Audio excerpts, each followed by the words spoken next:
Two, two. Mic check 1, 2. How y'all doing? What's up, y'all? How y'all doing? Hello, hello. Good evening, good evening, good evening. Come on in, come on in. Have a seat. Have a sit down. My name is Nate Cameron, New Orleans native, musician, artist, advocate, also the board president of Macno, one of the presenters of today. This is brought to you today by Macno, also the Louisiana Music Partners, the Recording Academy, and also our beautiful hosts, the Jazz and Heritage Foundation. Can we please give a round of applause for everybody that made this happen?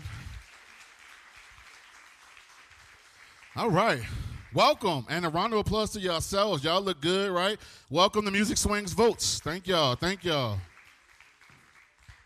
So I'm sure, as you already know, as you've already gleaned from the invitations, from what you've seen, we're going to focus tonight strictly on the music industry of our beautiful city, right? And there've been a lot of conversation and a lot of things that have been talked about and prioritized in this race. And, for one of the first times, we have this topic being something that is a candidate topic. So very much so proud of the work that's being done. And let's just give ourselves and the scene a round of applause for the way that it's moved forward, because this is not a conversation that was had 5 years ago, 10 years ago, so on and so on. So yeah, once again, Nate Cameron, representing Macno. Before we move forward, though, I do want to bring up Blake Anthony Johnson, who is the CEO of the New Orleans Jazz and Heritage Festival Foundation, who is our host. Can we please bring him up right now? Blake, come on up.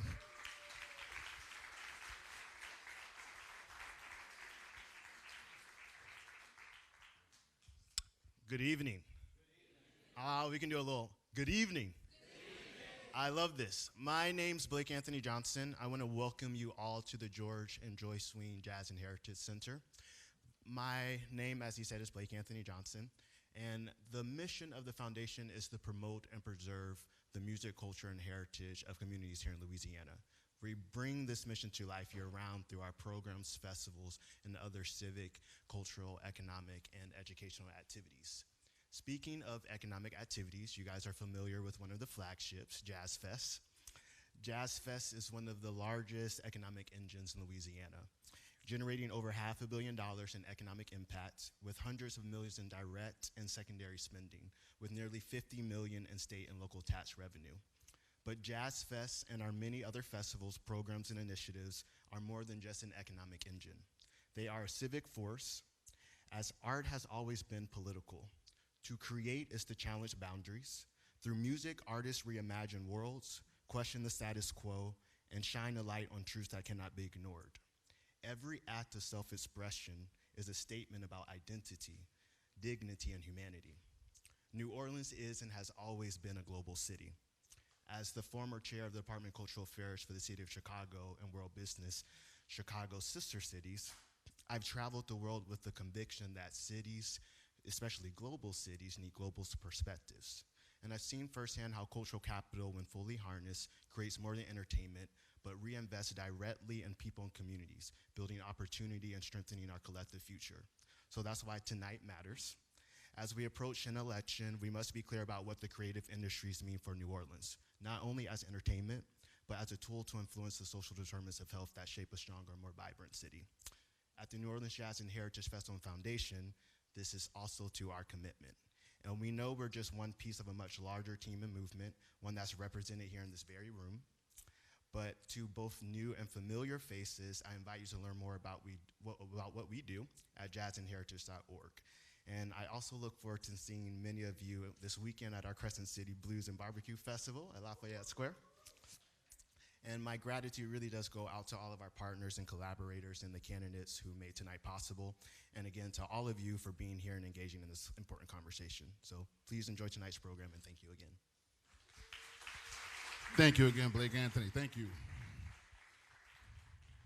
To the staff, everybody's been always so helpful here. So again, just to give everybody a clear picture of the three partners of this, taking it from the macro to the micro, we have international music organization, the Recording Academy, and then we have a statewide music organization, which is the Louisiana Music Partners, which is a new org of music businesses throughout the state, and then Macno, obviously talking about things from the city. So that's how we're kind of taking it from the macro to the micro to just give you some ideas of how we're going to format some things. So a couple of ground rules.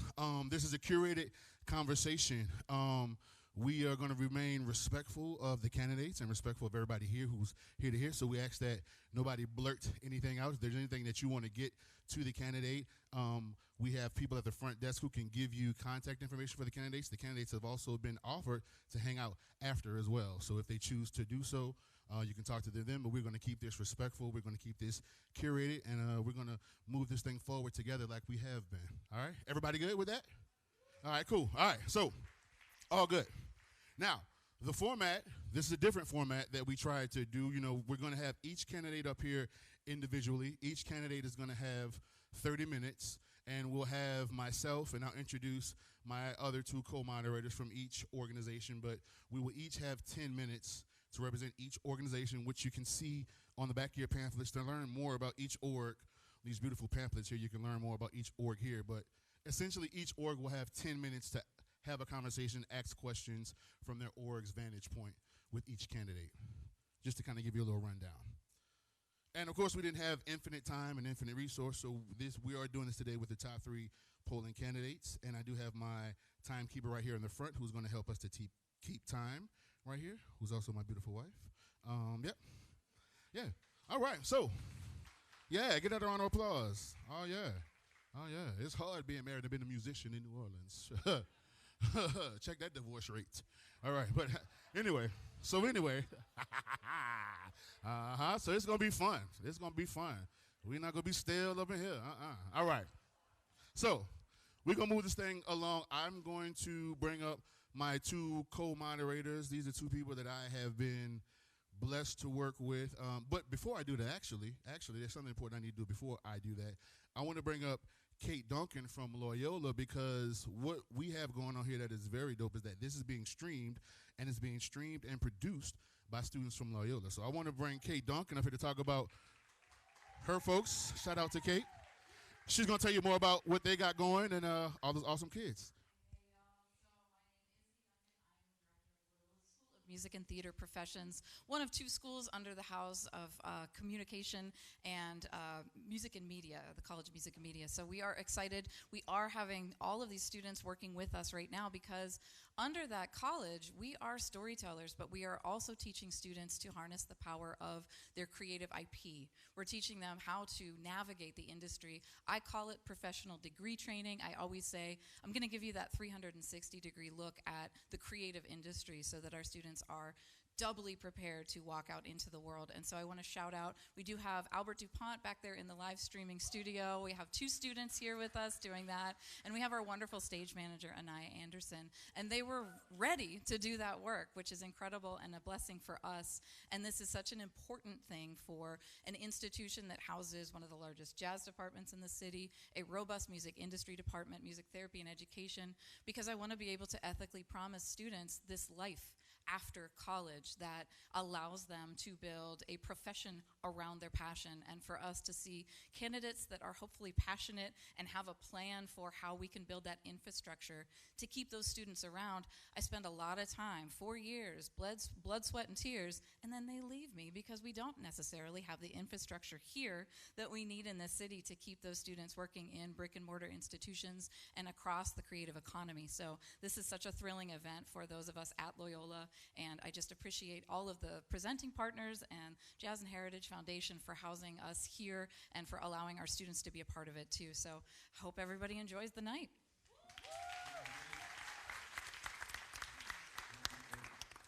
So I'm going to invite my co-moderators up here to introduce themselves and the orgs they represent. I want to bring up Ashley Shabankare and Tim Cabell. Come on up. Come on up.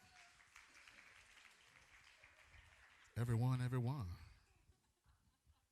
some mics here. So the way we're going to do this is obviously we're going to sit here, and then we'll have the candidates come here, conversational, light, but real, right? So please introduce yourselves, good people.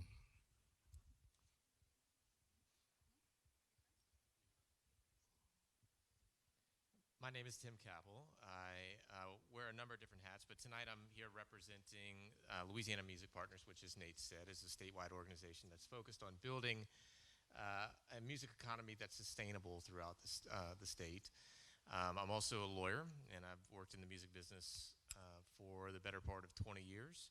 I represent many of New Orleans' best and brightest. I'm very proud to say that. I'm also somebody who came back to New Orleans. I had to go elsewhere to kind of get my career start, and I chose to come back. And so this is a personal issue for me, making sure that other people like me can come home and bring the music business with them. So, and I'm also the current chapter president of the Recording Academy, of which we have one of our national trustees here. So I'll let Ashley introduce herself. Here this evening, so many familiar faces, so it's so delightful for all of us to be here and passionate to talk about music. My name is Ashley Shabankar. I use she, they pronouns. My hat for today is I'm representing as a national trustee of the Recording Academy, but I'm, of course, based here in New Orleans, and I'm the Director of Operations and Programs over at Trombone Shorty Foundation, where I serve a lot of young people who are trying to make careers here within the music industry. We do a lot of work in terms of music business development for young people and really helping them jumpstart their careers. But I'm also working with a number of organizations nationally, including serving as board chair for Folk Alliance International, who, shout out, has their conference here in January. As well as working with other organizations, including the Jazz Education Network. I've worked with a number of organizations in my career here in New Orleans. I worked previously at Preservation Hall and Preservation Hall Foundation. I've worked with Artist Corps New Orleans, Upbeat Academy. Honestly, my whole CV reads like a CVS receipt. So I am a trombone player and a vocalist. I have been really proud to be a part of the community here in New Orleans. New Orleans is where I basically got born and raised in terms of the context of moving all over the US. This is the longest place I ever lived as a first-generation American, and so for me, this is home, and I want to make sure that we have a vibrant music culture for many, many years to come. All right. All right. Y'all ready? Y'all ready? Okay. All right. All right. Well, we're going to get this thing going. We're going to call to the stage our first candidate. We're going to call Councilmember Helena Moreno to the stage. Please.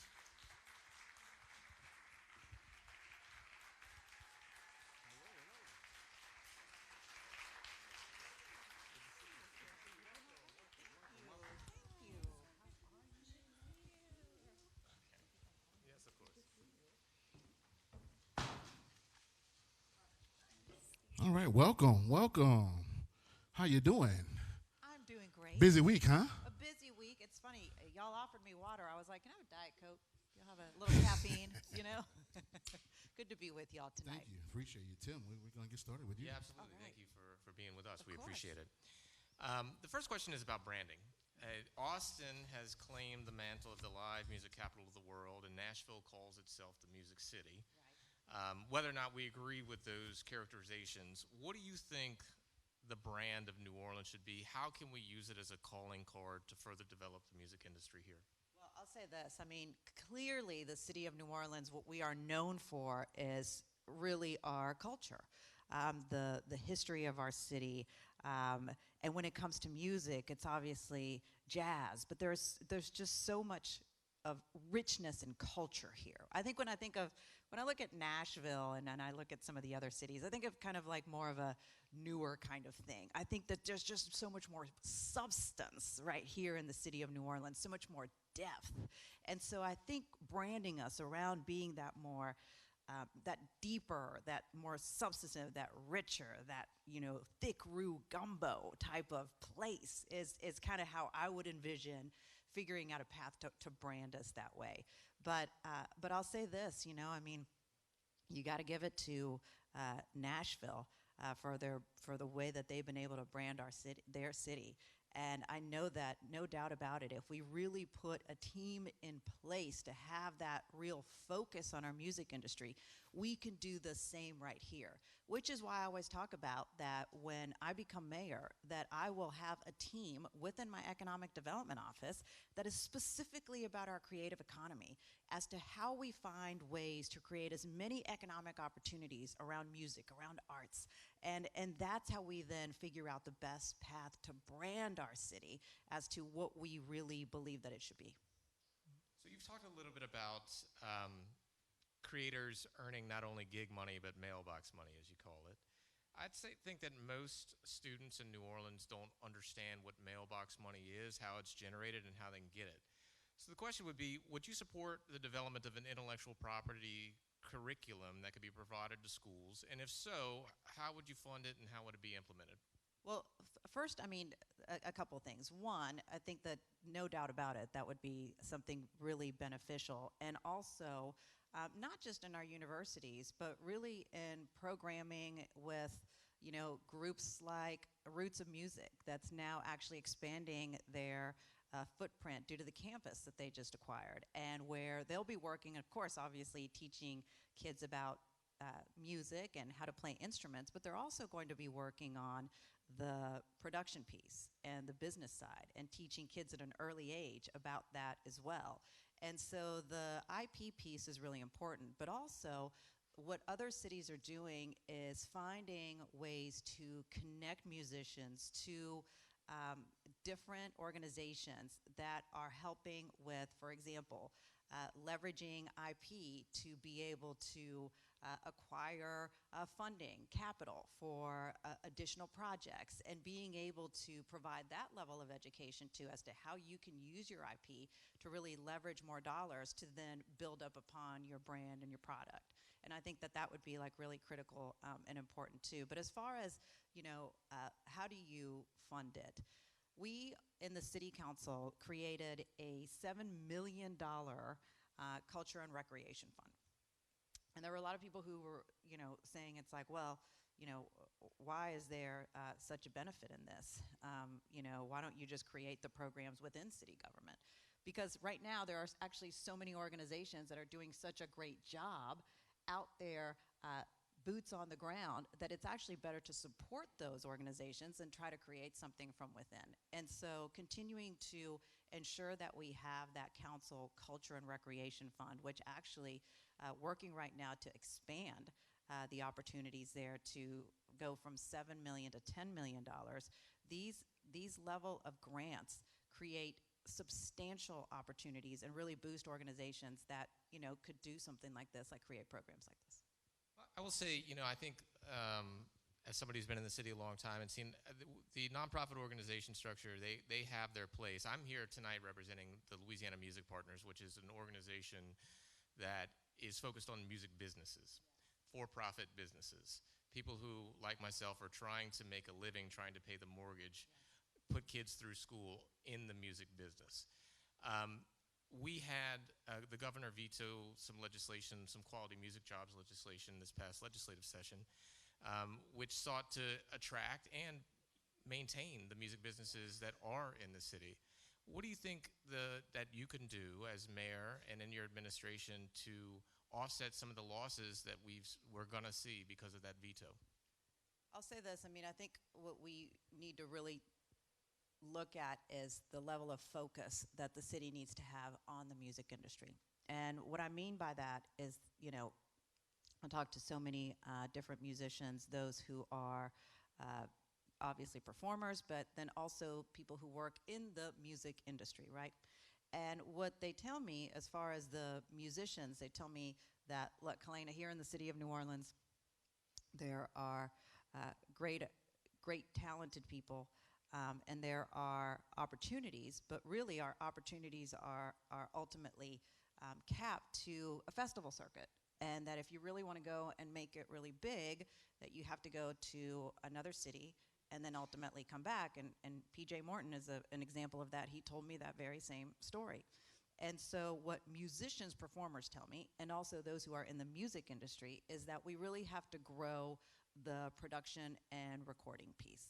And that is the key critical piece that we have to figure out a path to grow.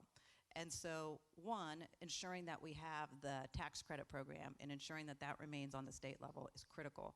But then having an office within my administration that specifically focuses on our creative economy and how we can grow the business aspect of the music industry is a priority of mine and something that I'll certainly, amplify and push forward.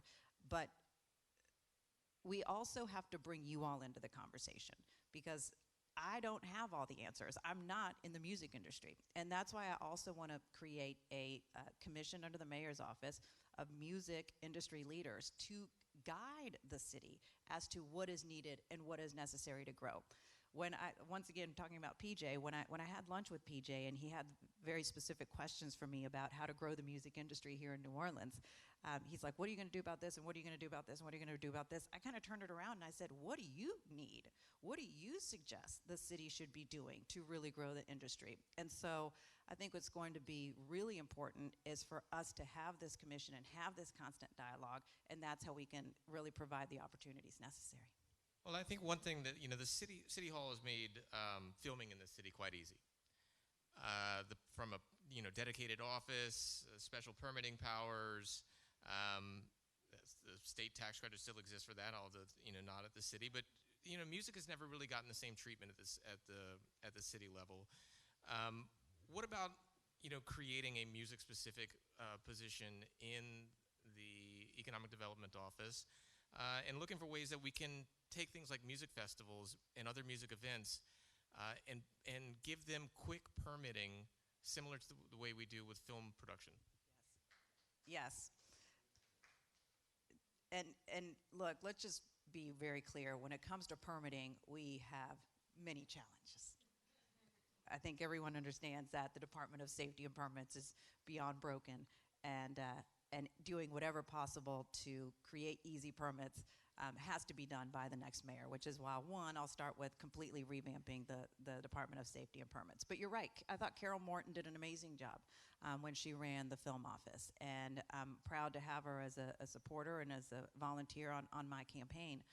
And you're right, that's the level of focus that music should also have, which is why I keep talking about my Department of Economic Development, having a specific team just for our creative economy, having someone solely focused on music and how do we grow that, having a music commission under the mayor's office so that you all can advise as to what needs to happen is the path forward. We're only going to continue to just talk about what Nashville is able to do and what we're not, unless we have that real focus and that real energy and those real people in place to get it done. Because let's face it, you all see the numbers when it comes to population loss here in the city of New Orleans, and many of the people who are leaving the city of New Orleans are musicians. How many of you all actually know someone who is in the music industry, a musician who's left the city? Every single person raised their hand. Exactly. And it's a variety of different issues. It's lack of opportunity. It's affordability. And so those are the issues that we also have to focus in on so closely and so carefully so that we can keep our talented people here. Thank you. I'm going to pass it over to my colleague, Ashley. So much. Hey. So I'm here representing the Recording Academy. And so while we are a nationally based organization, those of us that make it up are music makers, or those of us that are represented in different spaces. So we're going to turn our attention a little bit more to those making the music and culture.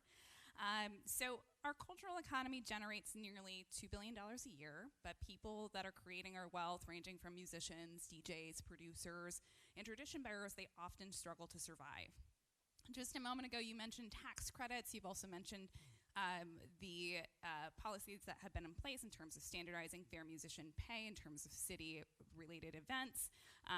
But I want to hear a little bit more about how your administration will reform city funding and permitting systems so that our cultural workers will actually benefit economically, not just symbolically. So, sorry, I like to write down parts of the questions so that I can make sure to answer all of them. So you're right. So let's start first on the wages piece, and you mentioned my legislation that I had worked closely with MACNO on, and we mirrored it after what the city of Austin had recently put in place. And this legislation that we unanimously moved forward through the city council, which I led, says that anytime that the city of New Orleans, meaning city government, is going to hire a musician, they have to be paid $200 an hour per musician. And we did this, obviously, because it was important for the city to be able to pay these high wages, particularly since the airport was like at like way low basement type of wages, which was really embarrassing. But we also did this so that we could set the tone for what we wanted to see in the city.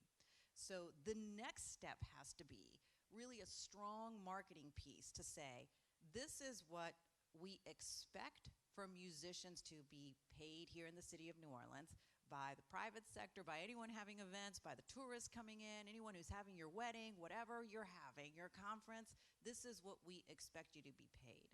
Because we have musicians who are working and having gigs at 1 o'clock in the morning, and the setup and the performance and everything else, and it's like, and they're walking out of there with $150.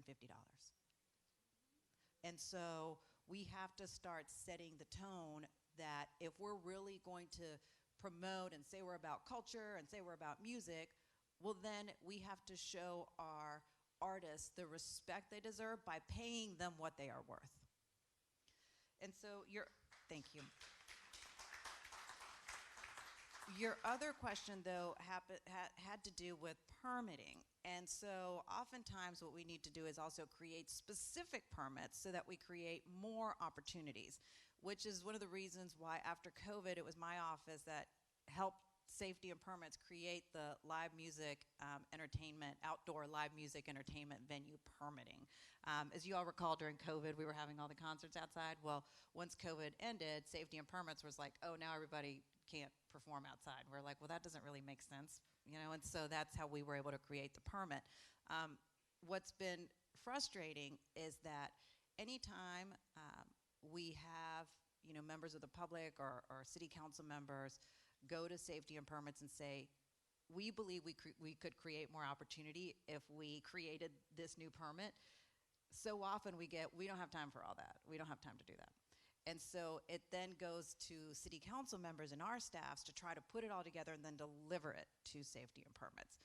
That's why, once again, I know I keep talking about my economic development office, but this is how important this is. As I grow our economic development office, we have to have a team in place that's specifically looking at these things to help our venues, to help our small businesses, to ensure that permitting is available to create as many opportunities as possible. If safety and permits can't be the ones who are going through and looking through the different policies and what needs to be made to create new permits, to create new opportunities, well, then my economic development department will create those and give it to safety and permits to then enforce.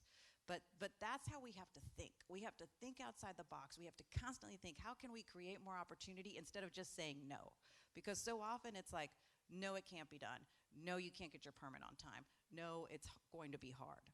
And we have to totally reverse the thinking and say, let me figure out the path. Let's figure out a path to get it done and figure out a path for you to have that opportunity. Thank you so much. That actually is a perfect kind of segue into one of the questions that I had for you. I mean, you've already named and acknowledged the disfractured nature that exists within safety and permits, and I think any of us in this room can attest that getting permits can be one of the most stress-inducing parts of producing events. And so we know that, like, city agencies, they often make decisions that impact culture independently, and sometimes this leads to confusion. Sometimes this leads to inequity. For example, so we think about current cultural permitting policy, we have this scattered across departments. I personally had to go down to the police station to get something approved for something from safety and permits this year. So there's a lot of confusion, inequity, unnecessary roadblocks. You've mentioned this commission earlier, but I want to talk a little bit more about, like, the centralized office, a cultural office in City Hall. So would you establish a centralized cultural office in City Hall, or would you empower the current Office of Cultural Economy and or the Office of Nighttime Economy to coordinate cultural policy across departments and serve as a true advocate for culture within City Hall? If so, what kind of metrics would you have to show that it's working?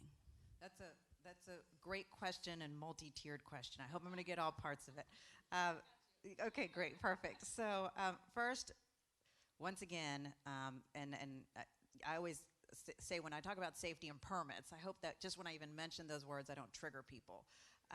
Because you're right. I mean, right now, the New Orleans City Council has pretty much become the concierge service for safety and permits. I have Sheree in my office who is really just solely dedicated right now to ensuring that people can get all different types of permits. And to your point, you're absolutely right. I mean, people are going all over town. There's this one story of this one young lady trying to plan an event. She ended up at some fire station on the West Bank that was an old fire station, but maybe not. It was just, it was a lot. It was a lot. And so once again, you know, the path has to be that there has to be, to start with, a concierge service around troubleshooting permits. And so that goes with the whole revamp that I'll bring into safety and permits. And that starts really within my first 100 days. I want to let everyone know, though, that I always like to manage expectations. And all different experts who I've talked to around the revamp that I want to do to safety and permits to make it a really workable system. And those experts who I want to bring in to do the revamp, they all tell me that ultimately, within 3 months, you'll start to see improvements. But to do a full enhancement to get to where we need it to be comparable to a Jefferson Parish, to St. Tammany, to those functioning parishes with permitting, it actually is going to take about 15 months. And the reason why is because we need significant software updates. One stop is like 185 stops.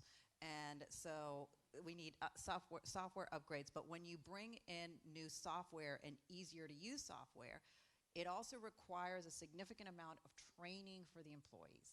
If you try to rush it, then unfortunately what happens is that the whole new system fails. But just know that that is one of my top priorities, revamping the permitting piece. What was the other part of your question? Okay, I know I love these multi-layered. Yeah. It was where you would empower culture within our city structures. Culture. So once again, you know, a lot of it in my administration is going to sit once again in economic development, in that creative economy piece. And that's really where I want to be able to troubleshoot a lot of the different issues around business and business opportunities and permitting.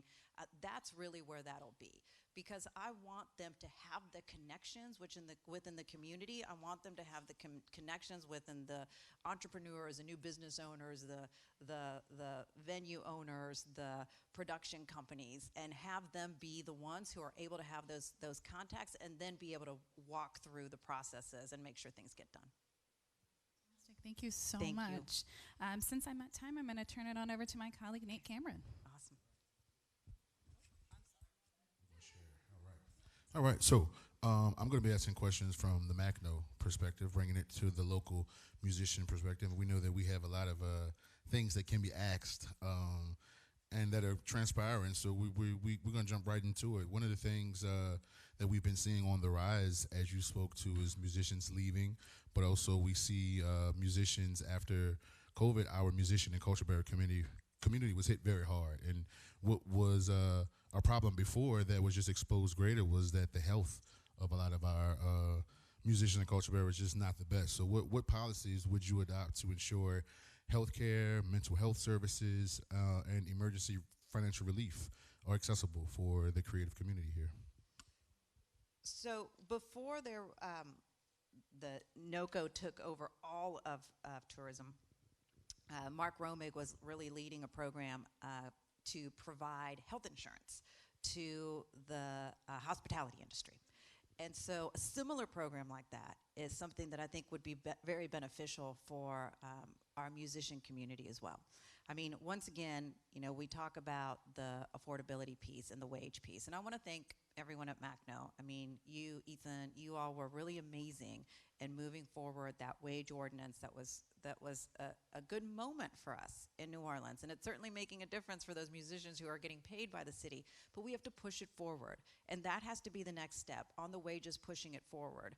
But then at the same time, we have to also find that path for musicians not to have 3 or 4 other jobs, that you really can just be in the city of New Orleans and you can be a musician. We have so many amazing young people who are at our local schools and universities who are getting a music degree or are over at Loyola and working on, you know, music industry positions and things like that. And We need to ensure that those opportunities are here so that they can stay right here in New Orleans. But the health insurance piece and having that access is key. I'm also concerned due to the fact you all know what you're seeing across the country and also in the state with how they're trying to eliminate opportunities for Medicaid. When I was in the state legislature, I fought hard to ensure that there was Medicaid expansion. John Bell Edwards, at the time when he was governor, I was one of the legislators he sent up to Washington, D.C. to figure out the best ways to do expansion. So that was a key major move here in the state of Louisiana.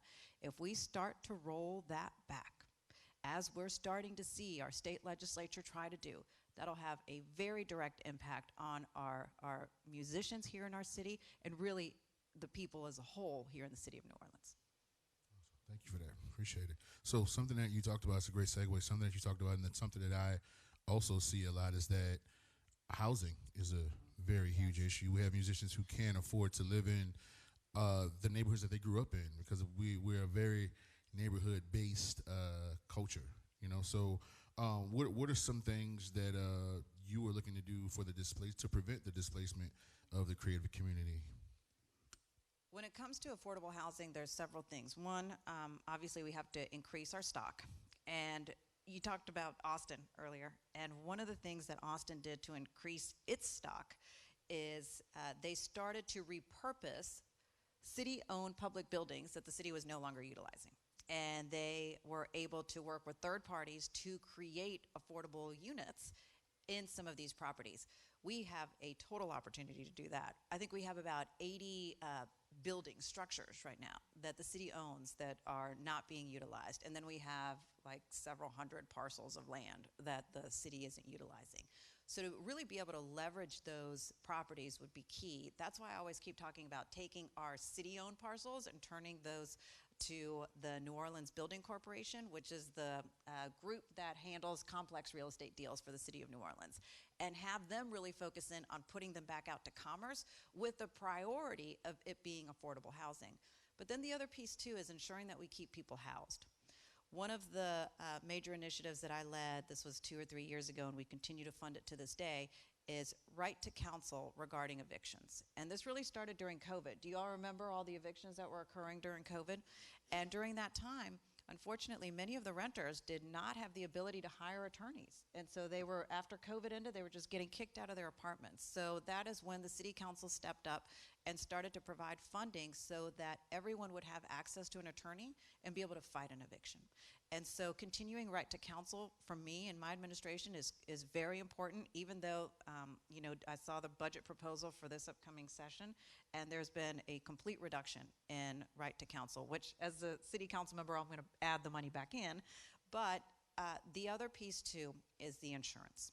And I plan on having an office for insurance justice. And some people say, look, the city can't do anything about property insurance. Like, what are y'all gonna do? It's like, well, actually, I think that we can do a lot. I think that we can do a lot when it comes to figuring out the right policies. Can we figure out a path to potentially do a type of property tax, partial tax abatement for anyone trying to get a fortified roof?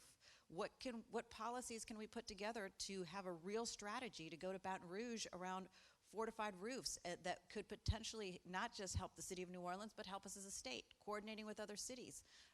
That level of strategy in the state legislature has not happened due to the fact that we haven't had a strong intergovernmental affairs team to really put together a strong legislative package, work closely with our delegation and others, and be fully prepared with a strategy and bringing all of you all up to the Capitol to lobby for these things. That's what it takes to get things done, and that's what I'll do as mayor.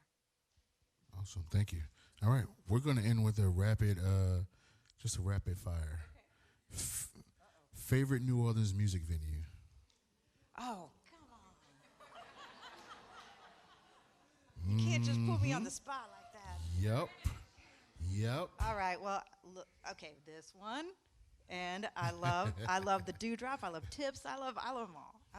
DBA, I like them. All right, one more. We're going to end. What is your most memorable New Orleans musical experience? That one's a little easier. There we go.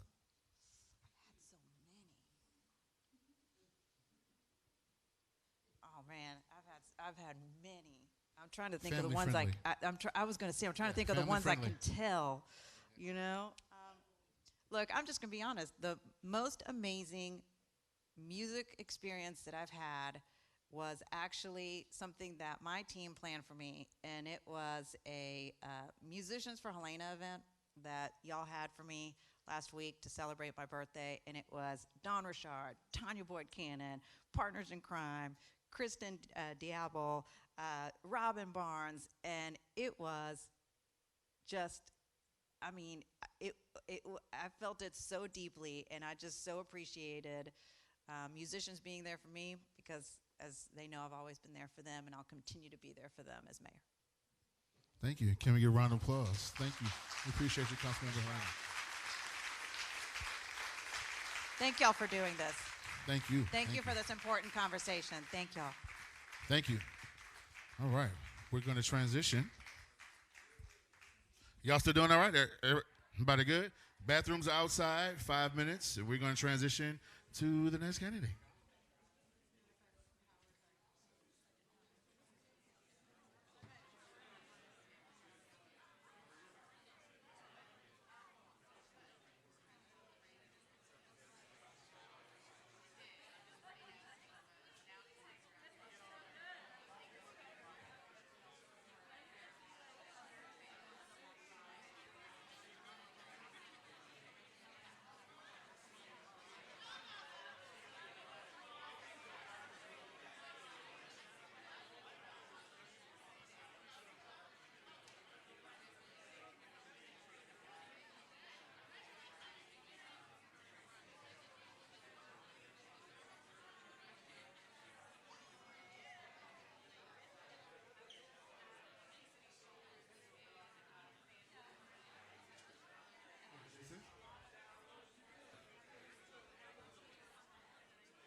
2, 2, 2. 2, 2, 2. 1, 2. We're going to get started again in 2 minutes. 2 minutes.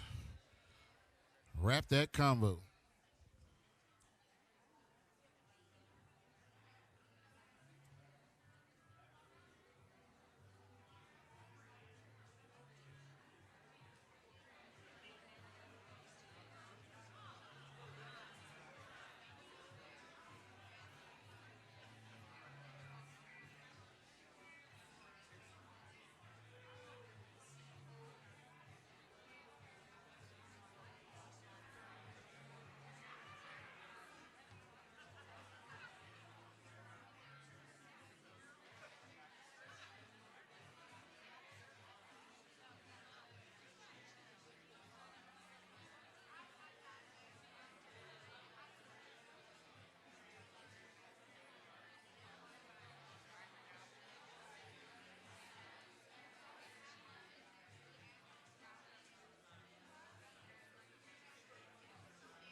All right. We are going to keep this thing rolling. I appreciate everybody again for being here. Appreciate that first round, getting this thing rolling. And we are going to keep it rolling, all right? So get your seat on in. Again, we're going to ask if you have, if you can, silence your cell phones. If you have to take a call, please step outside. Trying not to distract, you know. All right, so we are going to call up our next candidate, who is going to be Senator Royce Duplessis. Come on up, please. Welcome to the stage.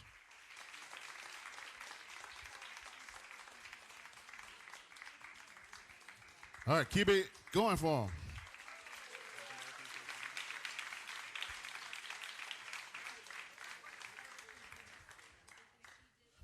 Welcome, Senator, welcome.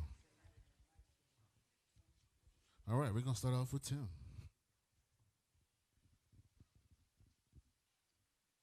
So I want to start off talking a little bit about missed opportunities. You said the other day that too often our artists make their name here but go elsewhere to build sustainable careers, and that you intend to pursue a broader economic development strategy powered by real investment to position New Orleans as a hub for music production.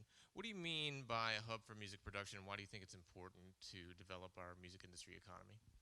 Well, first of all, thank y'all for having me tonight. This is a beautiful crowd, great energy. I'm just happy to be here, proud to be at this wonderful facility. I think it starts with what you said at the beginning of your question, the number of people who've left, artists who've left who haven't stayed. I say often that New Orleans can no longer allow for its charm to be its curse, meaning that we rest on the fact that, oh, we're just New Orleans, right? We're the birthplace, right? You know, we have the soul. We have all the things. If it's not paying the bills, if it's not dealing with the business, then it's not going to work, right? So that's what I mean when the question being about missed opportunities and ensuring that we go beyond the feeling. And it's about understanding that we're always going to be New Orleans, but we won't always be New Orleans if we can't take that feeling and that fun, but also marry it with function and making sure the city is operating in the way that can sustain, not just attract. Maybe let's take a little time travel here. So let's say it's, the year is, we're in the late 90s, early 2000s, and Master P is getting... I knew you were going to say Master P and Cash Money. Because when you said late, I was thinking the 99 and the 2000. Yeah. I'm just saying, I immediately went to Cash Money and No Limit. Right. So I'm just saying. So, Master P, left and went to Baton Rouge. Cash Money, post Katrina, set up shop in Miami, weren't able to make it back. If you had been mayor at that time, what would be some of the conversations that you could have with them about getting them to reconsider? Sure. So just to frame it properly, Master P started in Richmond, California. He came to New Orleans, and he didn't live here because I think that had more to do with just, when you make it and you grew up in a neighborhood, still we're a big city name-wise, right? But we're still a small city, right?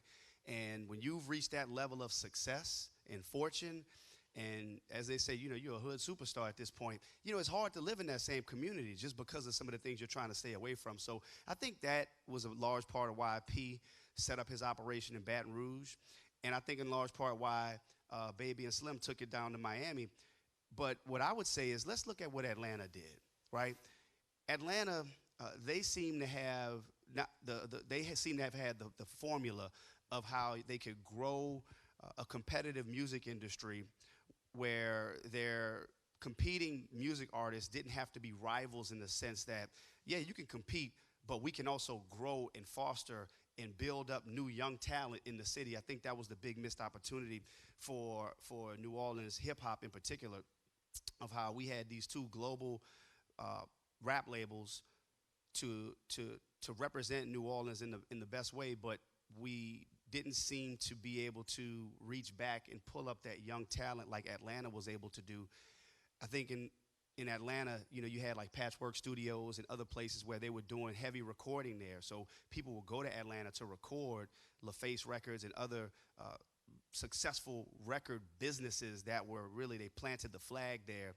And again, I wasn't part of any of their organizations, but huge missed opportunity. If we could have just, if I was mayor at the time, tried to find a way to say, look, y'all, let's sit down, let's figure out a way where we have the imprint and the actual recordings that happen in New Orleans, where we're attracting other people to come and record their music in New Orleans. And at the same time, we're giving an opportunity for that young talent in New Orleans to be bred up under these legends. So let's talk about the next cash money.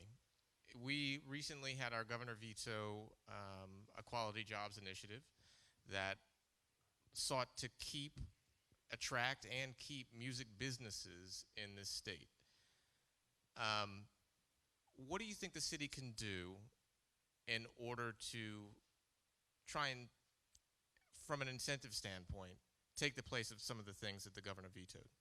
Yeah, so currently working in the legislature, I was really upset when I saw that bill get vetoed. Made no sense at all. It was everybody voted for it.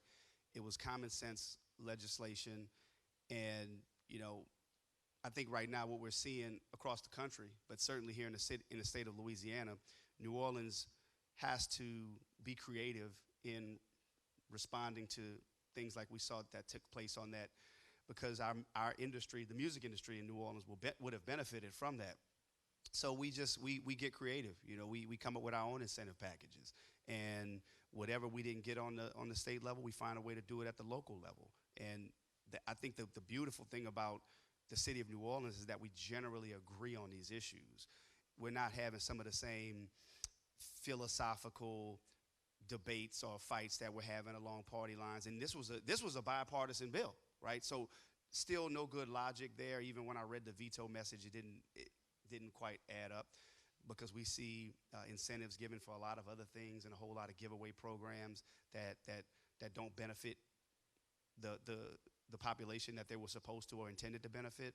So I think that's where cities like New Orleans have to lean in and come up with their own program that would have mirrored what we did at the state level. So there is a thought that clustering music businesses together, clustering artists together, music production businesses together can help build a community. You see this happening in Memphis. You see it happening in London. You see it happening in Colorado. Is there an opportunity to centralize and incentivize the New Orleans music business and New Orleans music makers into something like a crosstown arts center in Memphis, which houses a number of different recording studios, but also music businesses, also houses artists at reduced rates, provides them with quality housing. Do you see an opportunity for that in New Orleans? And where might you do it? Is there a city-owned property that you think fits the bill?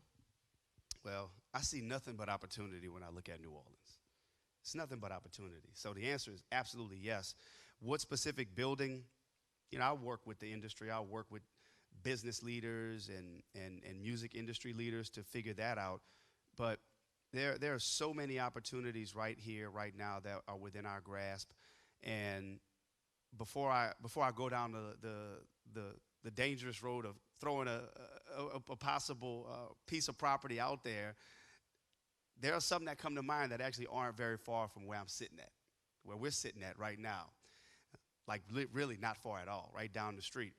Does it begin with an M and end in an auditorium?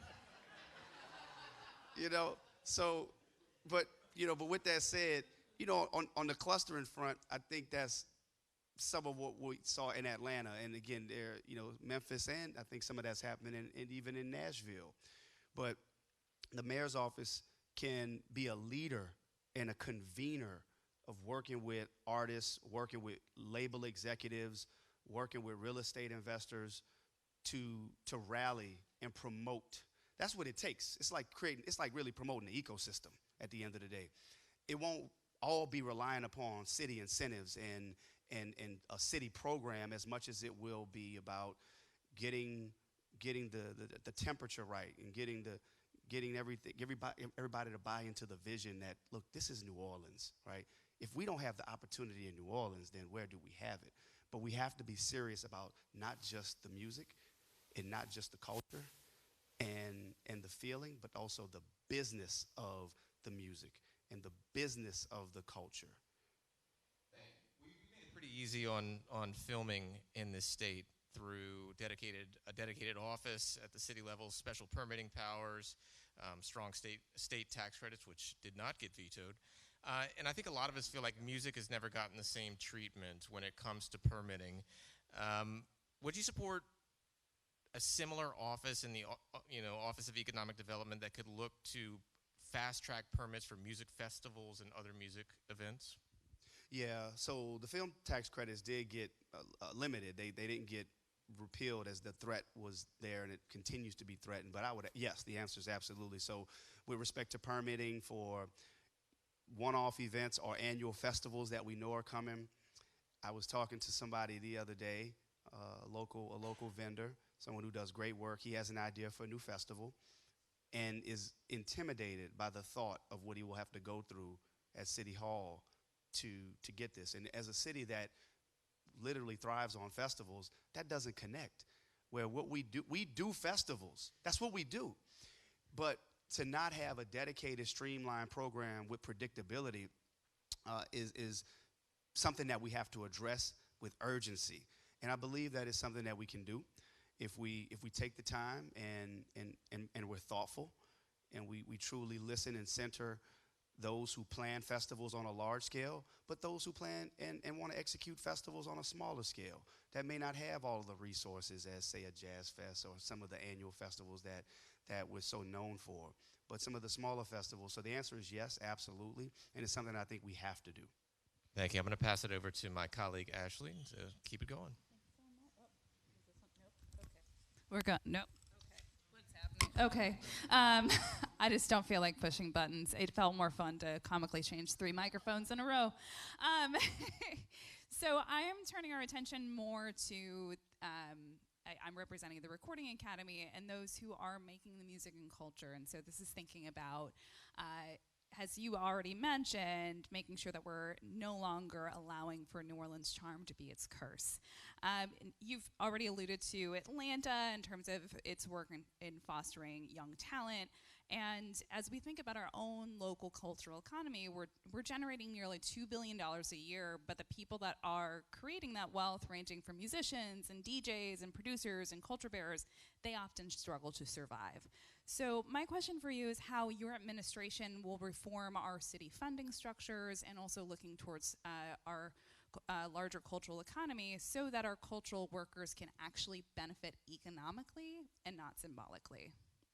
So on the first part of the question, you spoke to something that really strikes at the heart of so many New Orleanians, how what we generate, what we create, be it through just culture and how people fall in love with the city of New Orleans, even through revenue, so much gets extracted from the city. but it doesn't get put back in the city. And this is historical. This just didn't happen yesterday. I was proud back in 2019. I got to the legislature in 2018. I was proud back in 2019 where we worked with the mayor's office, with the then governor. We all worked together with tourism and hospitality to increase the fair share that the city of New Orleans received for the tax dollars that we generate as a city to go back into the cultural economy as well as to infrastructure, sewage and water board specifically. But that fight is not over. We have to go back, and we got to push harder for an even higher increase in terms of revenue that we get back to the city, because that strikes at the heart of every New Orleanian knows and understands that we deserve more as a city in terms of what we generate. The second part of your question, I actually forgot. Can you repeat it? It's okay. I'm really good at having ADHD rants. So I was asking how you would reform structures so that folks are actually benefiting. Yeah. So that's one part from a large kind of wholesale restructuring. But one of the things that I believe you're working on based on what you just described to me is, look, intellectual property is a huge component of this, and helping artists ensure that their talent is protected, their work product is protected, so that they benefit for what they create. And I will be an advocate working with all nonprofits and whatever agencies are out there to ensure that artists are getting the proper education, the proper resources, to make sure that what they create is actually protected, because that's a huge issue as well. And I know that there are a lot of organizations that are working to do that. And then you go beyond that, which I think are just the basics that every New Orleanian deserves, not just artists, which is access to housing, access to health care, good transportation, safe streets that they can navigate and enjoy with their family. So providing just those basics that any mayor would be responsible, irrespective of a cultural economy, but just the basics of running a city, good, reliable water and sewage, like those things that they need to feel safe and comfortable in a city would be a primary responsibility, that if we get those things right and we just improve them, that'll also help benefit our artists. Thank you so much. You've also mentioned in previous dialogues and various questionnaires you've received over the past few months that you would be convening a huge subsection of the cultural community. With that said, too often we find that there are out-of-town consultants that are being paid large sums of money to study our culture, while our local experts and culture bearers are not often compensated for their expertise. So how would you change these dynamics and ensure that local musicians, cultural organizations, and small businesses are prioritized in shaping policy and whenever the city hires outside consultants? So we hear the stories, and this is not a new phenomenon. This is something that's been going on for quite a long time. It's like, how do we ensure that those who produce, create the culture are protected? But we don't want to commercialize it in such a way where you lose the authenticity and truly what makes the culture, which is that's something that has to be balanced. Look, I think about just my life and how I came about. So my grandfather, and I didn't learn this till much later. My grandfather, he had dementia way before he died. He was 94, but he never forgot how to second line, right? He was part of a group called the Original Square Deal in Treme, and I mean, young man, 14, 15, 16 years old, part of this cultural organization, and my uncle has been a member of the Black Men of Labor. And they never really went into it for money. But then it's like when you see their photographs and what they created being used in a way where it's like you feel like, wait a second, this is what I created here. So that's where I would go back to the intellectual property piece of it, and making sure we're working with attorneys and business people who make sure that we're putting the proper contracts in place, putting the proper deals in place. And I want to make sure that if there's a major event, major festival, that we ensure that no matter what the deal is, that there will be a guaranteed percentage minimum requirement that local cultural bearers are included. It has to be a requirement. I'd love for you to talk a little bit more about what are key things that you would, like key performance indicators that show you that engaging the cultural community in these dialogues and conversations is working? You got to be connected to the community. You got to know it, and you feel it, right? So you talking about indicators. It's not always based upon receipts and numbers in black and white. And I believe in receipts. I believe in numbers in black and white. Let's be very clear about that. But being connected to the culture, and you got to. It's about proximity, and I think that you have to be someone who understands the language and who's really a part of it to know whether or not the culture is actually benefiting from it or the culture is continuing to be exploited and not benefiting from it. So to me, there's a quantitative aspect to it, but there's also a qualitative aspect in terms of measuring actual benefits. So, and that's just something that I don't know how you can manufacture or read it, but you have to center those. You have to listen to those who are truly part of the cultural community. And for somebody like myself, I don't believe that will require much because I believe that I'm an extension of it. Thanks for that. And then my final question looks more at centralizing culture within City Hall. We know that we have the existence of our Office of Cultural Economy, our Office of Nighttime Economy, but things feel really disjointed right now. So I would love to understand, are you going to establish a centralized cultural office, or are you going to work with the existing structures and empower them to coordinate cultural policy across departments and serve as a true advocate for culture within City Hall? So as I've said over these past 3 months since I've been on this campaign trail, I'm not here to reinvent the wheel. I'm here to get the wheel turning. Much of what's in City Hall is outdated. We have structures and systems in place. Let's take Public Works, for example. The way that it's structured is really more appropriate for the 1970s. I'm just true. I mean, I'm not disparaging anybody. You can hire the best and the brightest, but if they're working in a system that naturally creates silos, it's hard to function and operate in a system that's really outdated. So I'm not disparaging any individuals. I'm saying the systems and the way the departments are structured need to be modernized. As it relates to the office you just described, it's not necessarily about keeping it or getting rid of it. I have no reason to get rid of it. I have a desire and a mission to make it work more effectively and more efficient. That's what the next mayor needs to be focused on. So, and unfortunately, new administrations come in, and we've seen this historically at every level of government, not just locally, but we'll get rid of a program because the predecessor had it, and we don't have time for that. We need to figure out what's going wrong in the office and make it work better. And that's what I'm focused on doing, making the wheel turn. But so the answer is yes, I would want to keep it and just make it more effective. Great, thank you so much. I'm going to yield my time over to Nate Cameron. All right, thank you, Senator. I'm going to be asking questions from the MACNO local perspective, and this is a good. All right, we're back. And this is a good segue for what we're already talking about. What policies would you adopt to ensure that healthcare, mental health services, and emergency financial relief are accessible to the creative community of New Orleans? So, yeah, those are important areas. And I believe that the policies that we adopt can be done in partnership with agencies and entities that actually provide those services. So let's just say healthcare, mental health, for example. We have organizations like LCMC, Ochsner, and others that provide services, whether it's St. Thomas Clinic. We need to strengthen those partnerships.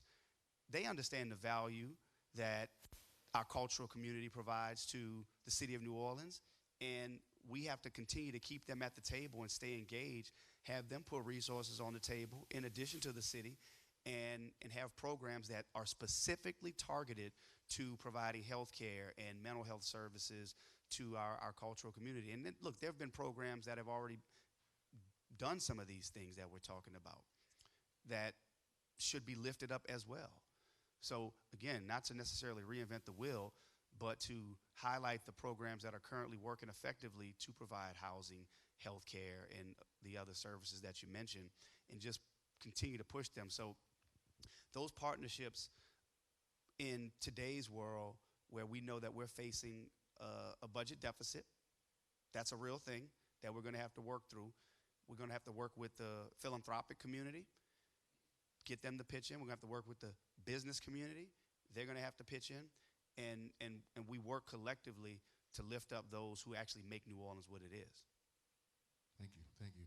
A lot of the questions that I got from a lot of my brass band colleagues and community members, whether they be the young, up and coming brass band members that we work with, or some of the ones that are out now working, is they are always talking about how they feel targeted, and how at certain times when things like the Super Bowl come in town, they're hoisted up to be the representation of the city, but when that goes away, they're targeted and they're treated unfairly. So what can be done, or what would you do to ensure that enforcement doesn't disproportionately burden those small-scale culture workers and musicians? I started at City Hall in 2006. I was 23 years old. I was the chief of staff to a New Orleans city councilman for this area, for District C. This was post-Katrina New Orleans. And we learned a lot during that time. And one of the things that we did, this was Councilman James Carter. We passed an ordinance. This was the Mardi Gras Indian Culture Ambassador. I forget the full name of the ordinance, but the whole idea was to create better relationships between the Mascan Indian community and the New Orleans Police Department, to make sure that they were properly respected, there was good communication systems in place. We know that a lot of these guys that play, guys and gals, everybody who plays in brass bands, I grew up with a lot of them. I know a lot of them personally. A lot of them I've hired for many events, and I hear the stories. And it really takes constant communication and like following these issues. We saw what happened when there was the imposing of, or the potential to impose, insurance requirement on some of the trailers in the parades, in the second line parades.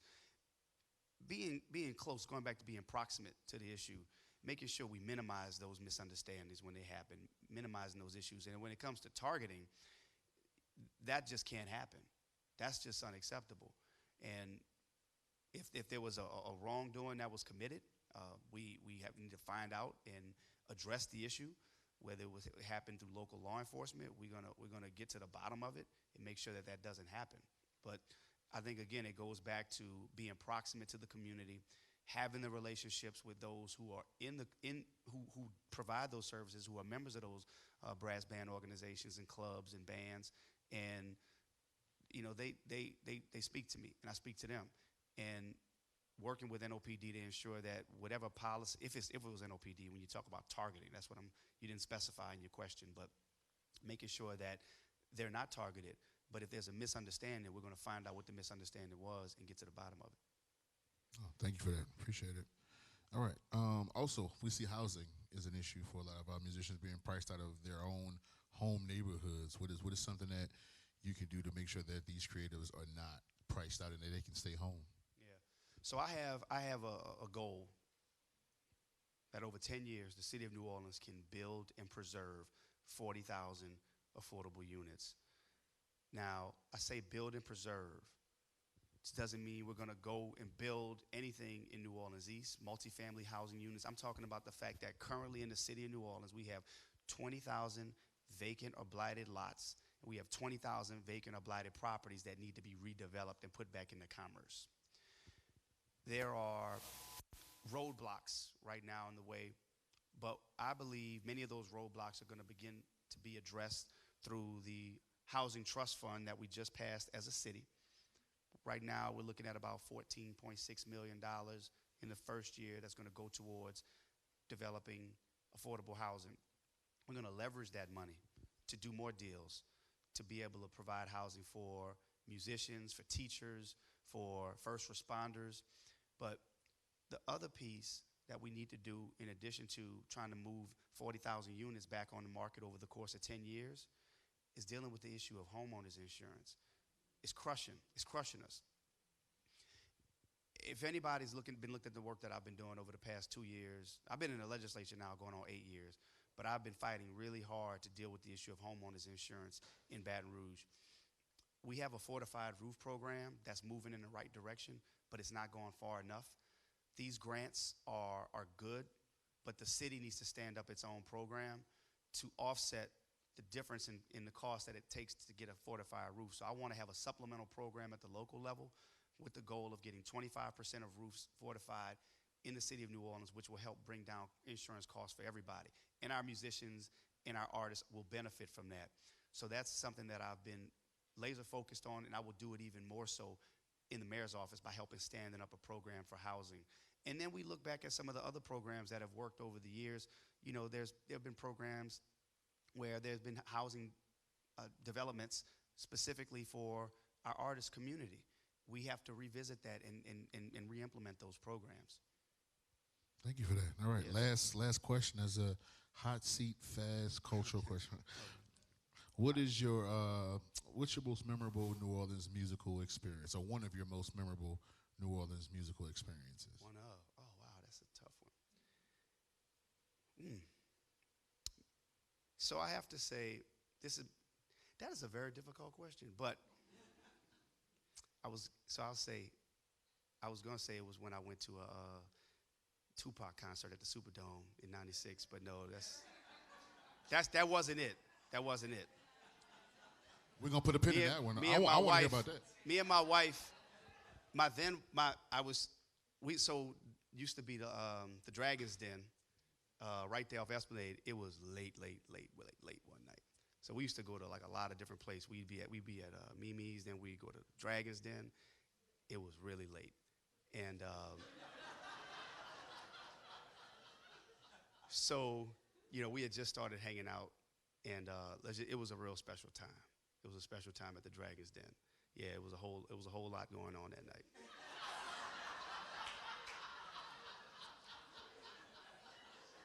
Beautiful. Can we please show? It was a beautiful night. You don't have to go. Thank you, Senator. Appreciate you. Thank you so much. Thank you.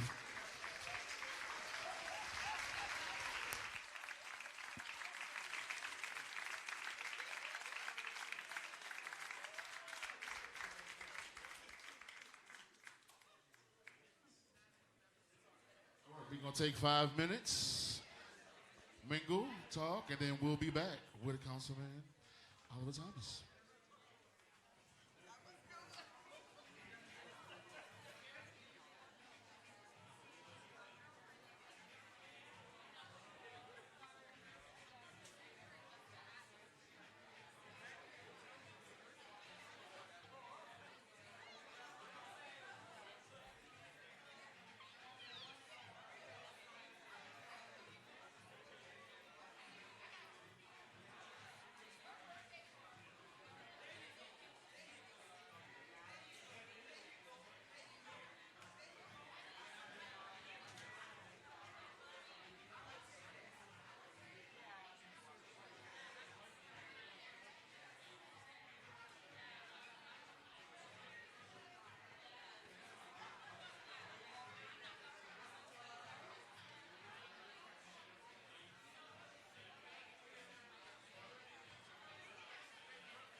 Minutes, people.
Right. How we doing? We still doing all right? Still good? All right. Beautiful. All right. We're going to keep this train rolling. We're going to keep this train rolling. Yeah. Chugga, chugga, choo, choo.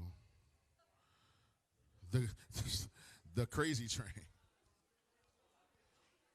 All right. So we're going to bring up our third candidate. Can we please show some love to Councilmember Oliver Thomas?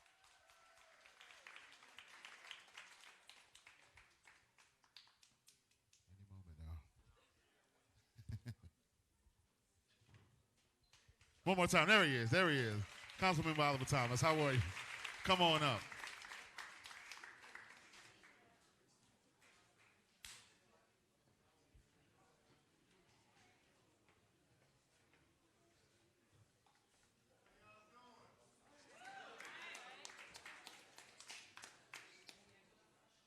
All right.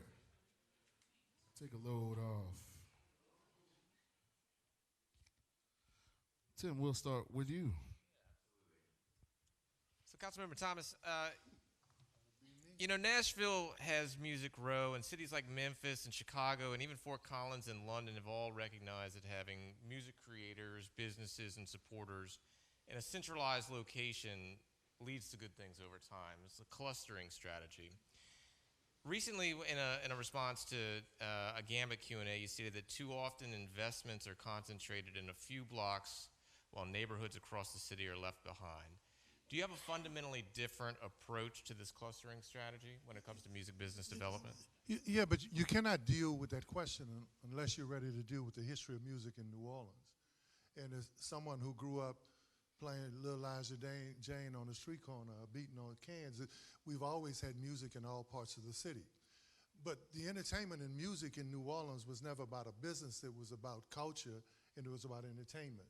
So I'm always surprised when people to take a look at New Orleans now and say, why don't we have a music industry, a cultural industry?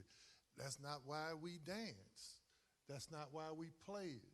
That's not why the greats came here because of that. How would I say? Our music industry is call and response. It's like a syncopath, right? And so it's a response to how we live. So as mayor, what I would like to do, especially since that's a question now, is so let's develop an industry around it. Let's not look at it as, hey, there's those black folk or those folk in the night ward or those indigenous folk that are just entertaining people. Let's start to educate them about the economic benefits and the business of music. So folk, I'm New Orleans for real, right? And so for me to understand, and that's where my family comes from, out of Indian culture. I'm the only elected official to be king of 2 second-line clubs. My mama used to tell me and my brother go second-line for them for entertainment for people.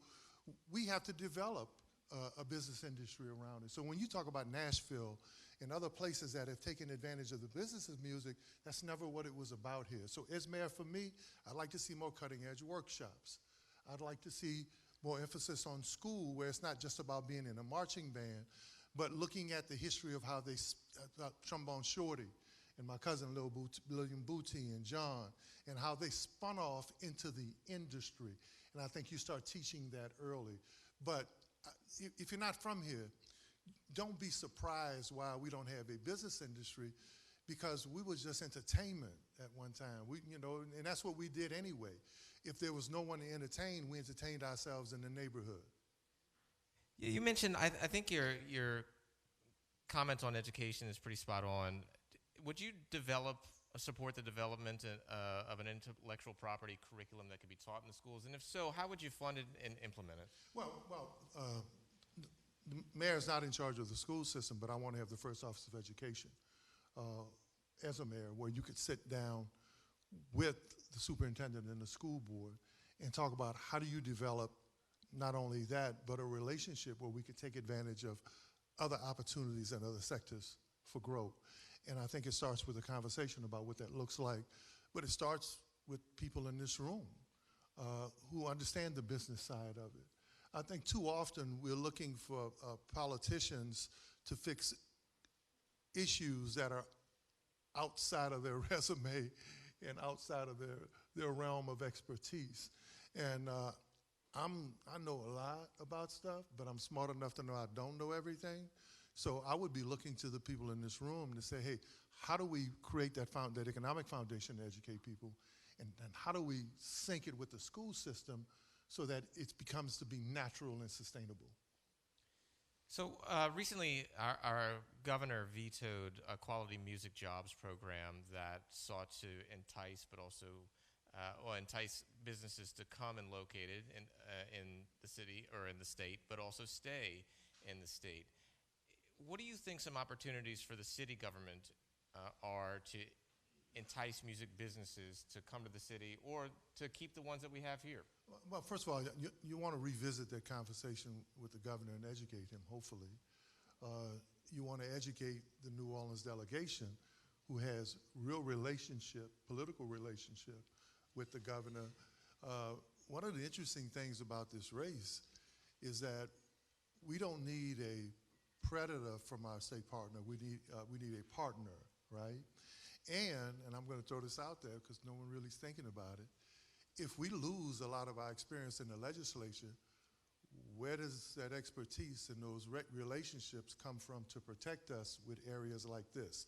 Y'all better be thinking about that.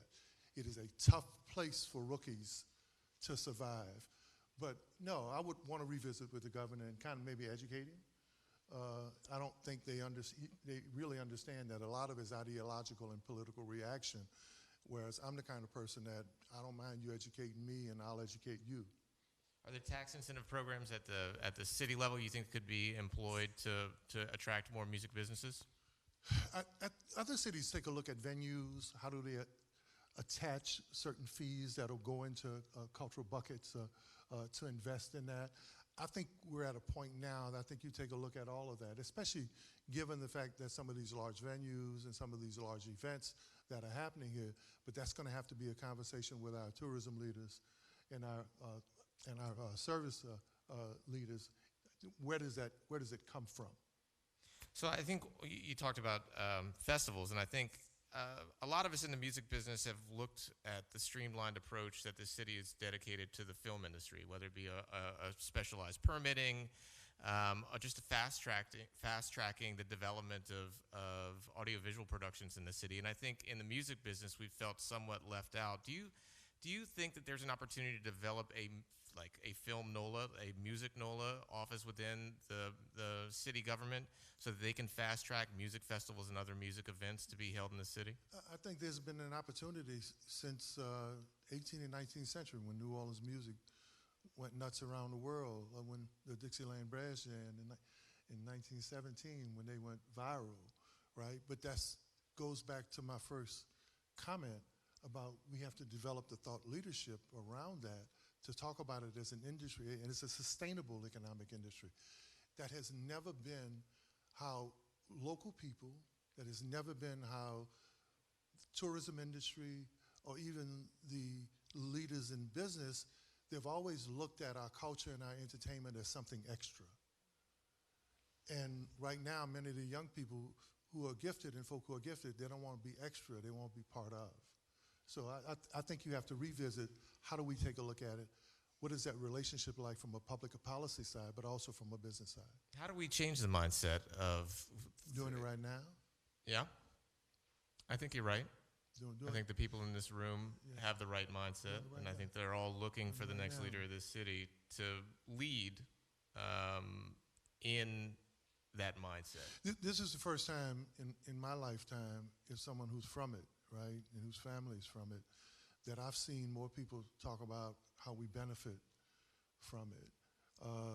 And I don't want to say that it's part of even our ignorance if we're from here, but we never had a problem dancing for you, playing for you, performing for you, as long as we got a few coins and you got some joy. Well, I think now the time is over because we want you to get some joy, but we want some money now too.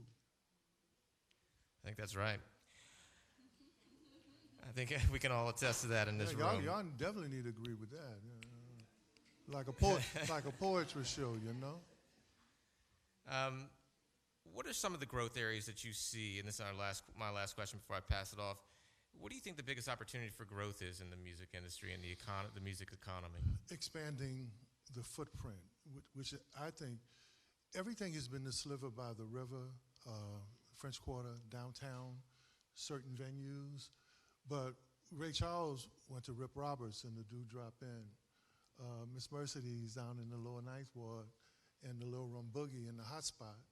There were venues too in the early 1900s in places where those black entertainers went to play before they came downtown. So why don't we revisit that? Because a lot of our talent comes from those neighborhoods anyway. And so let's revisit those communities. Thank you, appreciate that. I'm going to pass it off to my colleague, Ashley, now. Here I am. Oh, great. Thank you so much. So I am representing the Recording Academy, and of course, as a musician here in New Orleans, I really appreciated the acknowledgement that you just had that our city didn't start out expecting to be a music industry. Just starting with that caveat there. But we also have to acknowledge that our cultural economy has been generating nearly $2 billion a year. And we have so many musicians and folks that are creating that wealth, ranging from musicians or DJs, producers, culture bearers, often struggling to survive. So I'd love to hear a little bit more about how your administration will reform economic development, whether that be city funding or permitting systems, so that our cultural workers can really economically benefit. I mean, the cultural grants were a step in the right direction, especially since we don't have an industry yet where it kind of helps feed off itself and sustains itself. I used to host a Good Morning show on WBOK, right? I worked for an engineering and design firm for the 9 years. And by the way, I was out of office for 14 years. I've been elected 3 years, 9 months this time. And I came back to see a whole lot of stuff I didn't recognize. But I used to have Walter Harris, who's my cousin, on the show to talk about why don't musicians and artists have special parking places and spaces. Because if they get crossways with the city, then that parking ticket or paying to park could actually be most of what they made. Why aren't there special badges that allow them to move around and perform at different venues where you don't have city hustlers, right, harassing them? Why doesn't the city promote more events, especially fashion? And then while on the front end, one of the things that me and Walt used to talk about a lot was that it would be nice if that when the mayor met with Essence or met with a new festival or met with a new event, that someone from this community would be in that initial meeting on the front end to talk about how you create opportunity, because we have a lot of very successful events here where you may never ever see a local artist or a local band or local musicians. Especially and with conventions. Conventions, you know, some will bring 25, 30,000 people, and if there's a meeting on the front end, then you could determine who and how people participate.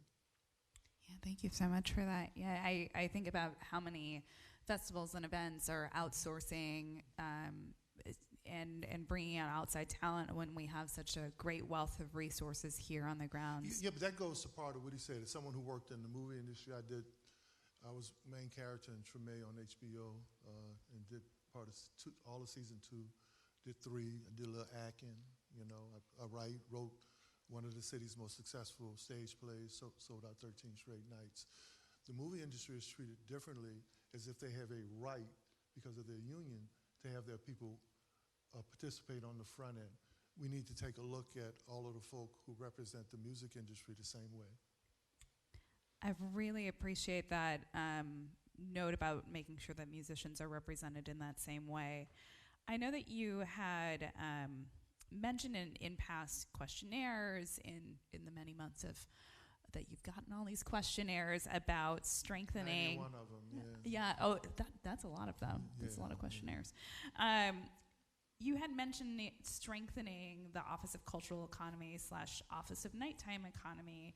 And I'd love to understand a little bit more about how you would strengthen these departments to support music in particular, recognizing there is such a strong foothold in film. Nothing against the people who worked in those areas, because that was a step in the right direction. When you hear me talk about a city that works for everyone, you know, I even have other people adopting my slogan, right? But when I say that folk won't have a seat at the table, you're going to be part of building the new table, then I think when you talk about specialized efforts like this, you don't just have a politician who appoints some people because they have a political relationship. You have to be real specific about appointing some expertise, right? Industry knowledge, understanding what a cultural economy really is, not just a cultural office, and how does it sustain itself from one political regime to the next. So I think so much of what is specialized amongst this room that, you know, to me, you guys would hope and really be real aggressive in wanting to be part of transition, you know, wanting to be part of org or reorg. And I think that's how I would like to do it. Thank you for that. I mean, I would also love to talk a little bit more. I mean, you just mentioned convening the cultural community, like really having us engaged in these processes. On like a slightly tangential front, I mean, too often we have out-of-town consultants that tend to be paid this really large sum of money to study the culture. And we have so much deep expertise that exists here where our culture bearers are rarely compensated for their expertise. So I'd love to know how you might change these dynamics and ensure that local musicians and culture bearers, small businesses, are all prioritized in shaping policy and whenever the city hires consultants. You probably heard me speak about that. You know, New Orleans is one of the few places, if you want to be an expert, all you got to do is say you're from out of town, right? And we'll give you a contract. And that has to do where historically the lack of sophistication in the fact there's a mindset here that is brilliant as we are in terms of our culture and our entertainment, and we are brilliant. There's a level of insecurity when you come to talk about the business aspect of it and the intellectual capacity in thought leadership about it. And it's here. There are a lot of seeds that are being planted here now that if y'all don't mess up, if y'all get the right mayor, the time is now where you're going to impact each one of those areas, right? And now we'd love to go back to 1917 when Dixieland bust out and created this craze, right? But we're here right now, and this is the opportunity right now. But yeah, we love out-of-towners here, and I love out-of-towners too, but I've said publicly, we didn't need nobody to come here, we didn't need anyone to come here to save us, because they usually didn't save where they were from. We just need people who want to come here and work with us and help us advance what we have. Thank you. My final question is going to be regarding data.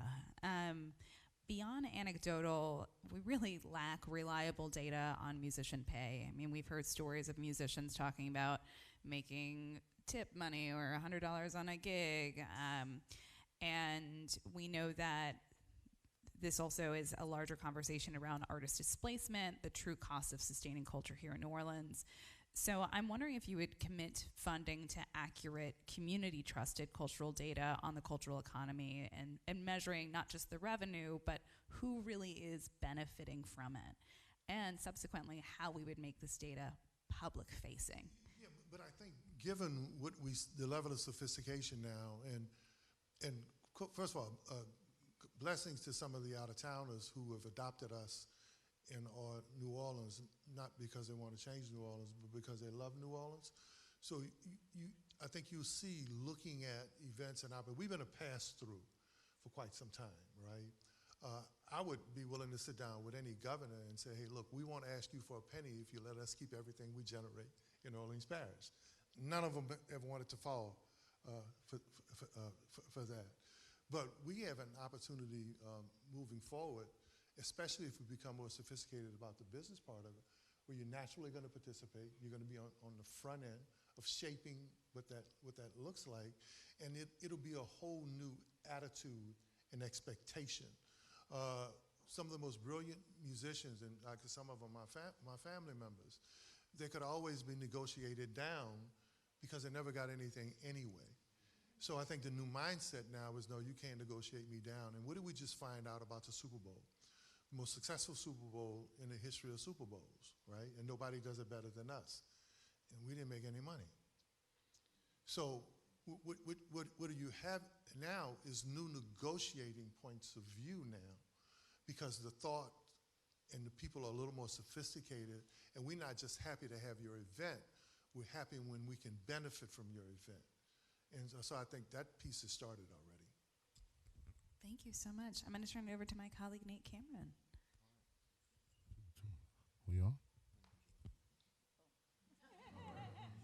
I'll be asking questions from Macno, from a local musician standpoint. So it's a perfect segue because you mentioned the Super Bowl, and a lot of musicians I've talked to felt as though Super Bowl is a good example for how they got a lot of good opportunities from a lot of things that came from out of town, but that's not how they live normally, and they feel as though they were exploited and put on a pedestal to be seen then and then kind of discarded otherwise. And so we've seen the health of our musicians and our culture bearers decline in mass mental health. So what policies and programs would you put into place to ensure that our creative community is taken care of? Man, I would love to get in the room and talk about how musicians are part of creating their own festivals and their own opportunity, even if it's also to support a major event, right?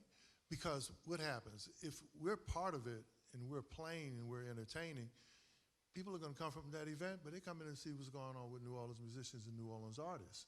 So I think you're in an age now where not just negotiating on the front end with festivals for opportunity, but creating your own venues where you can determine how much you charge, how much you pay, and who's part of, from setting up the chairs to cleaning up to the engineering that has to go along with it. I think that those are the opportunities.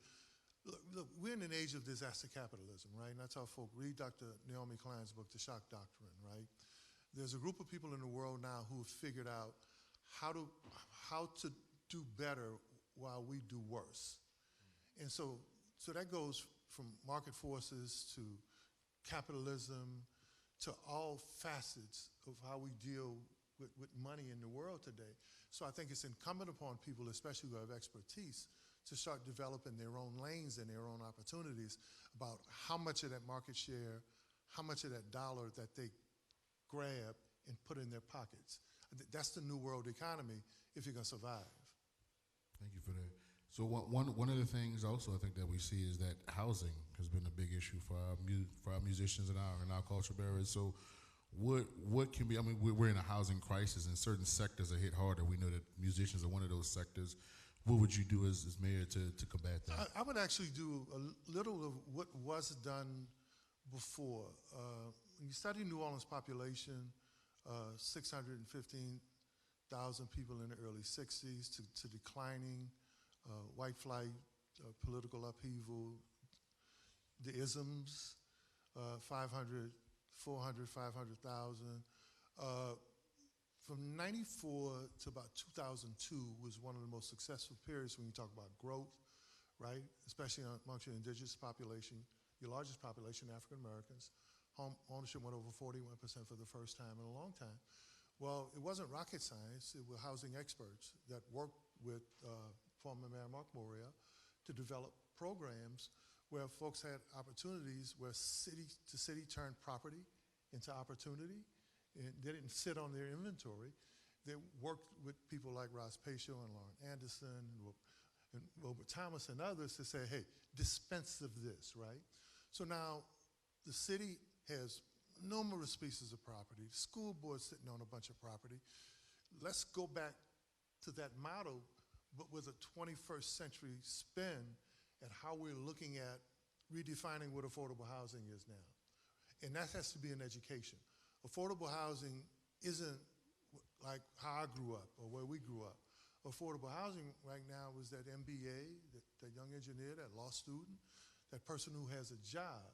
But I think that's going to take an education and a partnership of combining what was with what is and unloading inventory that public bodies own so that they could be developed. And OTforus.com was my plan. I was the first person who talked about that.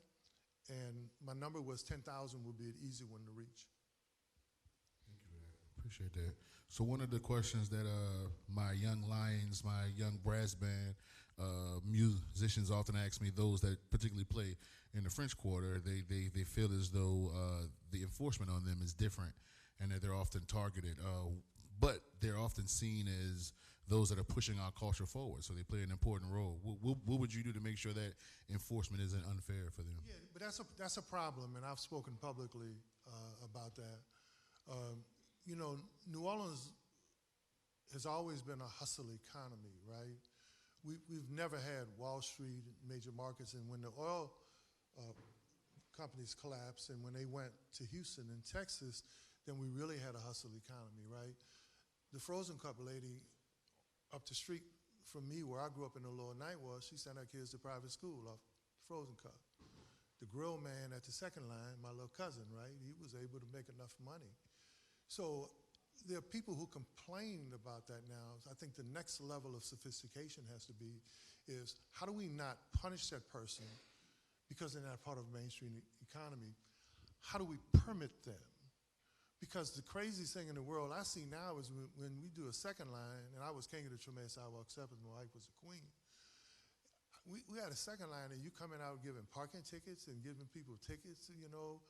But that's how, if I wouldn't have played ball in college, that's how I would have been able to go to school. And so I don't understand this move to punish that part of New Orleans economy, because it's been around for for 198 years. Thank you for that. Last question is a hot seat rapid fire. What is your favorite New Orleans musical experience, or one of? Y'all not gonna believe this, but the New Orleans review that Hot Boy Ronald did a year ago over at the Jazz Market, it was fire. And it was a lot of New Orleans musicians that maybe people wouldn't know about. And, you know, it was one of the, I ask Ronald all the time, I say, man, why don't you do that again, right? Because if you don't know him, he's really a brilliant musician and really plays a lot of instruments.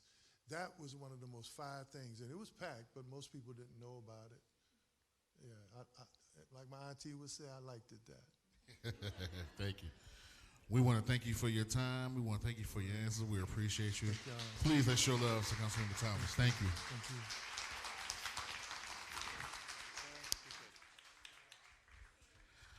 Yeah, thank you all for being here. We appreciate you all for being here. Round of applause for everybody. One more time for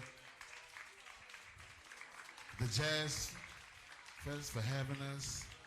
Want to get a picture here? Yeah. Thank you.